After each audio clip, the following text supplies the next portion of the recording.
Okay, hello everyone. Welcome to the Delhi Birth Network Birth Story Circle. And we have with us today Mahak. She's going to tell us her birth story and her experience. She is a new mother. Her daughter is just a few months old. So let's hear from her. Can you first tell us something about yourself? Hi Neha and hi everybody whoever is listening to me. So I'm a yoga instructor by profession and I've just moved to India probably a year ago. So I have been teaching in Dubai and post that I was teaching in Sydney, and then we moved back to India. And my daughter is just 3.5 months old now. She'll complete her 16 weeks tomorrow. So yeah, that's. Okay, so tell us something from the beginning, from the time you came to know you were pregnant. What were the early months like? What was going on in your mind? What was your pregnancy journey like? So yeah, we were transitioning from one country to another, and that's when we got to know that we are pregnant. So apart from the joy, there was more worry and more fear about how your life is going to change forever now. So that was my main concern. That was the first thing that we felt when we got to know about it. And on the physical front, I would say it was less challenging for me physically because I have a lot of support from the family when we moved back to India.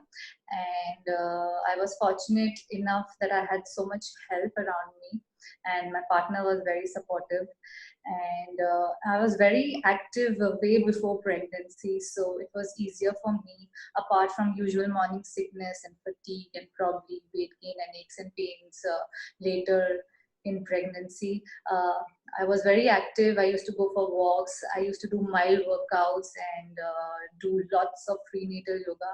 I guess that helped me a lot and helped me get going.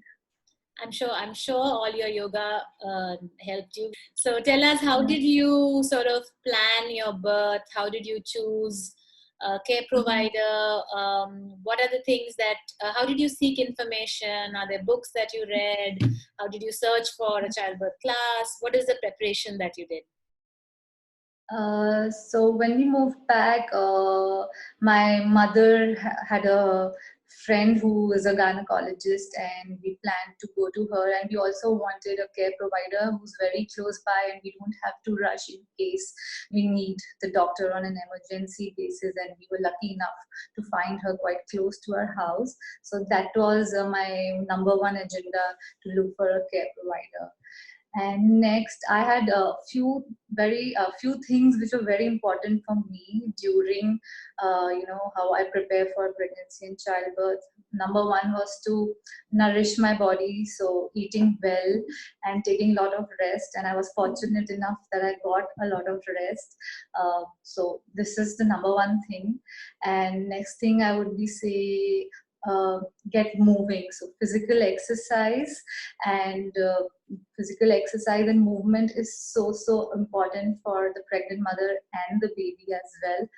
And most of all, it helps you to concentrate on your breath, and both these things play such an important part, a phenomenal role during childbirth and also your recovery post childbirth. So I would say just get moving, do whatever little you can, even it is like a 10-minute or a 20-minute walk every day, but just get moving.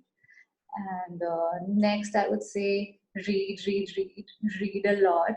I used to read a lot, talk to friends, talk to new moms, and I used to follow doulas or new moms on social media. So that helped a lot, and that's how it helped me to to have my preferences rather than a stone cut birth plan. So rather than it was easier, I mean, it helped me a lot to know my options and then take an informed decision about childbirth and having a satisfactory birth, rather than just sticking to a stone cut plan, because anything unexpected can happen.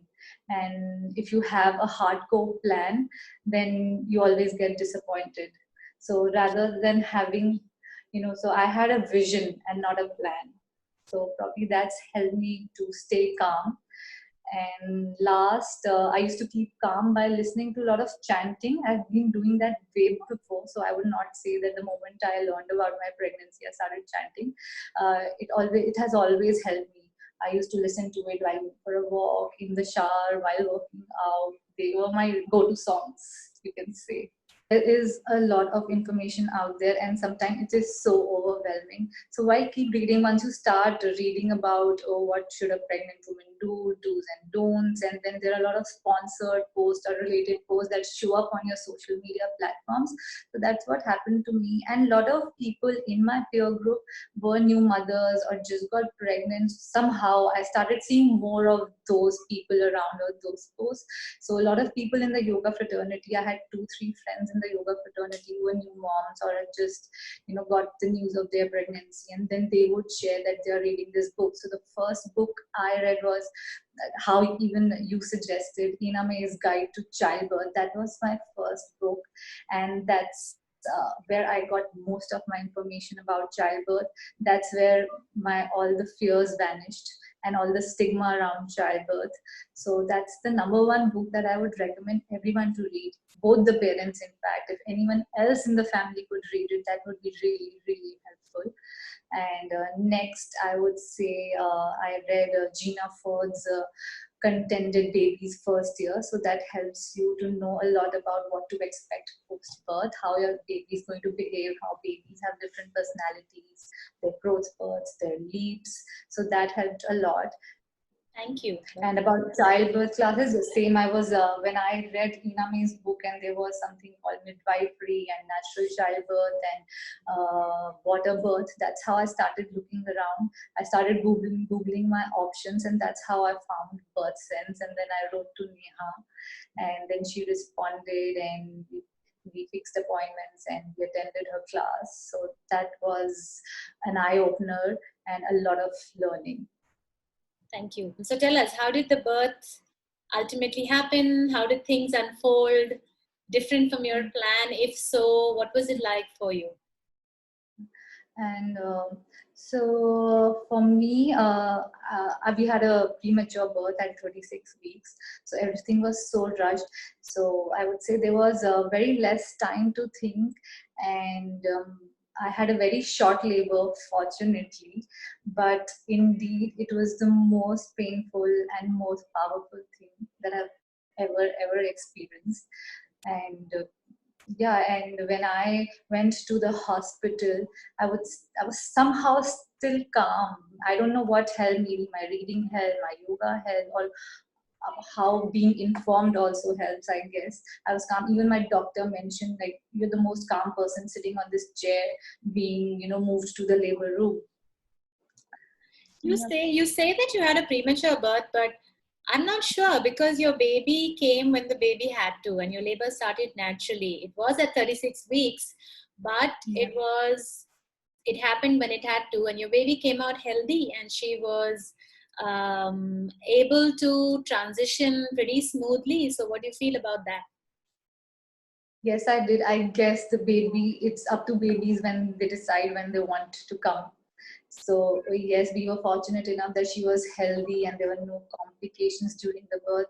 And we were also happy how the birth happened, because it was in a safe hospital environment, and there was hardly any medication, the least medication that could have happened. So again, as I said, so I did not have a stone cut plan, but my preferences were looked after, or what I wished somehow happened.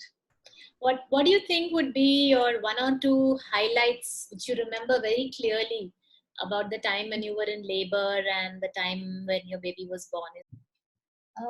Yes, very distinctly. My doctor was very supportive, which I remember. She has just delivered a baby before I went into labor. She was very supportive throughout. She helped me to understand how the contractions are happening, when to breathe, and when to push. So this is one thing which I clearly remember. And another thing is my husband was there with me throughout. So that was really helpful. So these are the two things which I remember very clearly. That's wonderful. Thanks so much. And you did, I think, you brought out the two most important things. One is feeling supported and feeling safe with whoever is your care provider. and having your partner with you, having someone with you who you know and you trust, and them just being there by your side. So thanks so much for sharing that. And tell us finally something about your postpartum experience. What were the early days like, and how did that change in the first week, and then 2 weeks, and 3 weeks till now? Thank you for bringing that up, because I wish we talk more about postpartum, and rather than just about being pregnant or childbirth or parenthood. I think we should talk more about postpartum. I wish our moms told us more about postpartum. I wish our men knew more about postpartum. So there are so many things about postpartum, and I hope and wish it is taken more seriously, because just mood swings and being fatigued is not postpartum. It is way beyond that. And honestly, I had hard time too. It was so difficult for me to bond with the baby. It was so hard for me to realize that, this is life now, and I have to take care of this human being. She's totally dependent on me.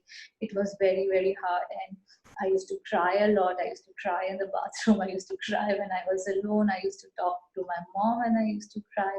And then to top it up, to add to the stress, then there are so many do's and don'ts and advices from the people around you that takes a toll on you. So it has been very, very hard. So what I used to do was I used to talk to new moms. They were my go-to thing. That's what has helped me a lot. I used to talk to them and they used to tell me it's going to be okay. And I wish there is someone for every mother out there to tell them that it's okay to cry, it's okay to feel anxious, it's okay to feel angry, and you're not alone. Absolutely. I think you put that so beautifully. Um, I always feel that the pregnancy and the labor and birth are the easy part, and they are the preparation for everything that comes after that. And it's not that it is all bad. There are some amazing moments also in your postpartum time, but it's equally as challenging.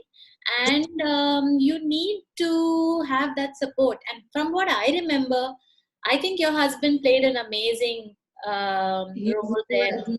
me throughout. Yes, absolutely. And I never ever in my dream expected him to do the things that he did when I was recovering, and I was just amazed. And I think my respect for him, my love for him, almost, I mean, it increased tenfold. That's so true, and that's beautiful. And what it brings up is that it is hard and it's not easy. But when you have people around you who care for you and who are there for you, when you are able to reach out, and like you Yes. said, you reached out to new moms. We had a few conversations on the phone. You asked for, you wanted to be heard and you wanted to be support, and that is what helped you. I think just staying in that shell and holding your Exactly. emotions, it makes it far worse than it actually is. Of course it's tough, but you just need to keep that connection going with people, and they will be Yes. there for you when you need them. Thanks so much for sharing this experience. I'm sure it'll be very useful. And I think that you spoke about it being hard, the postpartum time, but I think your nature of being so feminine and motherly and gentle, I'm sure your baby is really lucky to have such a lovely mom like you. And Thank thanks so much for you. sharing your experience with us. Do you have any suggestions, tips for any expecting parents who are watching this, or new parents? I think a lot, because pregnancy, childbirth, parenthood, it all comes with so many do's and don'ts, judgments, and whole lot of unsolicited advices and a lot of social stigma around it. So I would say parents again to read, be informed, read about childbirth, read about breastfeeding, read about child growth and development. Because if you are a confident parent, it leads to a happy baby, and then no one else can tell you what to do and what not to do. So I would say just read a lot, and every baby is different. Every baby has a personality of his own. So don't compare your baby to anyone else. And in the last, just follow your instinct, and both the parents and the baby will be very contented and happy. That's wonderful. Thank you so much. Yeah. Thank you, Neha.